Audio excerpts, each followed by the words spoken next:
In the history of amateur golf in the United States, only the names Bobby Jones and Francis Ouimet are more instantly recognizable than that of Ardmore native and longtime Oklahoma City resident Charles Robert Coe. Born October 26, 1923, to oilman Ross Wallace and Nellie Coe, Charlie was a quiet kid who didn't mind a little solitude. Coe quickly became proficient at the game. He won the state high school tournament in 1941, shooting rounds of 71-71, but the next year found himself shooting enemy aircraft as a pilot in the U.S. Air Force. After the war, Coe enrolled at the University of Oklahoma, where he was a three-time Big Seven champion from 1946 through 48. Today, his OU legacy is honored every time students pass through the doors of the Charles Coe Learning Center. Talk about your hello world moments. In 1949, Coe introduced himself on the national amateur stage by winning the U.S. Amateur with a smashing 11-10 victory over Rufus King in the finals. That led to the first of 19 appearances in the Masters, where he set a host of amateur records, capped by his second-place finish to Gary Player in 1961. He came from 6 back in the final round before lipping out a putt on the 72nd hole that would have tied the lead. Every spring on the world stage of the Masters, Coe showed how easily he competed with the best in the world and what might have been had he turned professional. Coe was low amateur at the Masters in 4 consecutive decades. He made 15 cuts, had 9 top 24 finishes, 3 top 10s, and was low amateur 6 times. In 1958, Coe won his second U.S. Amateur, this time a 5-4 victory over future Masters champion Tommy Aaron. Coe also finished 13th that summer in the U.S. Open. In 1959, defending his amateur crown at the Broadmoor in Colorado Springs, Coe rolled into the 36-hole final match against a 19-year-old phenom named Jack Nicklaus. I played Charlie in '59 in the final at Broadmoor, but he was a heck of a player. He won the amateur in '58, and then of course I played him in '59 at Broadmoor. So he was defending champion, and I beat him in the finals.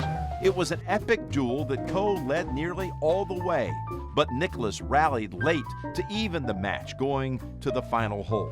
We were all even come to the last hole, and we both hit 3 woods off the tee, and Charlie hit an 8-iron, and it was just in a fraction too much, just creeped over the backside of the green, so I played a 9-iron, hit it 8 feet short of the hole.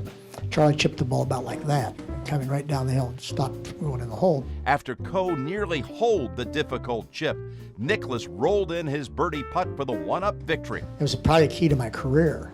It was probably the most important putt I ever made, because all of a sudden I now knew and I believed that I could make a putt to win something significant.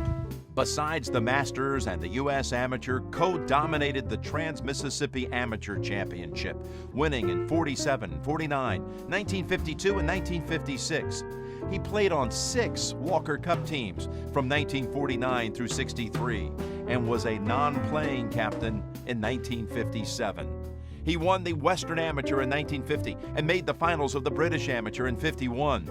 The USGA honored him with the Bob Jones Award for Distinguished Sportsmanship in 1964. Married with 3 sons, Coe continued in a variety of business pursuits while keeping his game sharp at home. The slender man had an excellent long iron game that drew the respect of the game's biggest names. Paired once with Ben Hogan at the Masters, Coe found out early that Hogan had no interest in idle chatter. About the only words exchanged in 18 holes were the 2 times Hogan bummed the smoke. Yet in the clubhouse after, Hogan had one of his people go and fetch Coe, and then told him it was one of the most enjoyable rounds of golf he had ever played. His ability to hit a 1 or 2 iron accurately was legendary. Once on the dogleg 9th hole at Oklahoma City Golf and Country Club, he wrapped a 1 iron around the trees from 220 yards out to 2 feet away. Teased by his group that it was a shot he couldn't duplicate in 100 years, he threw down another ball and hit it even closer. Concentrating on his own game was not an issue for Coe. He was a fan of and friends with OU legend Bud Wilkinson, who once asked him early in his career what percentage of a golf round he was truly concentrating. Coe told him about 65%. Well, Wilkinson said, you need to add about 35%. Later, after learning how to focus for long stretches that resulted in huge success, he told Wilkinson he'd improved to where he was concentrating 98% of the time. You're almost there, Wilkinson told him. Coe knew his game and wasn't a big believer in banging balls endlessly on the driving range. Charlie was a really good player, and he went out to the practice tee, and Charlie's breakfast was 1 or 2 Cokes, 3 cigarettes, and go play. He went out on the practice tee and he had a 7-iron in his hand. He hit 3 7-irons and said, "That's enough," and walked to the first tee. But he was a heck of a player.